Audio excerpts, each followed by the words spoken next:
I made a high quality tap board for tap dancing at a fraction of the cost of anything that you could buy pre-made. I'm going to give you a shopping list and give you all of the tips that I learned in the process. For about $130 total for all of the supplies, I made these two very oversized tap boards. The first thing that you need to do is decide on the type of wood you want to use. Maple is your first choice, followed by birch or oak. I use maple plywood. When you buy your plywood, it's going to come in either a 4 foot by 4 foot size or a 4 foot by 8 foot size. My old tap board was 2 by 4. I knew I wanted something bigger, so I was going for a 3 by 5 foot board, which meant I needed a larger piece of plywood, 4 foot by 8 foot. I had Home Depot, they'll cut it for you for free. I had them cut my board into this big 5 foot by 3 foot board. It also gave me this smaller 3 foot by 4 foot board. When you get it home, you're going to lightly sand it. Use regular sandpaper, a fine grit. I use 220 grit sandpaper. Just give it a light sand and then wipe it off. You want absolutely zero dust, nothing on your board. You want it to be clean and dry.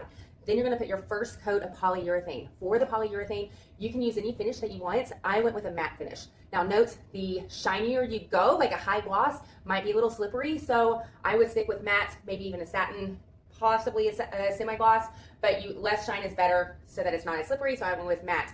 Also, you want to use a water-based polyurethane. You're going to put a light coat of polyurethane on your board, let it dry for 2 to 4 hours, sand it with your 220 grit sandpaper, wipe it down, absolutely no dust on your board again, and give it another coat of polyurethane. Let it dry, sand it, another coat. You're going to do a total of 4 coats of polyurethane on your board. After your polyurethane is dry, we're going to add the foam squares on the bottom. This does a couple different things. First, it adds a little bit of give and shock absorption for your board, which is going to be good for your knees and your ankles. Second, I tap dance on this hardwood floor, so if I put my tap board, the wood, directly on my hardwood, as the board moves around, it's going to scratch my wood floor, which would not make my husband happy. So it will also help, not only does it protect your knees and your ankles, it also protects your floor underneath. For these, you can see I have them cut into squares. My squares are 4 inches by 4 inches. And I use these gym mats. I just got them at Walmart, Home Depot, or Lowe's, wherever you get your board also carries them. Mine didn't have them in stock, so I stopped by Walmart and I got these. It came in a pack of 6.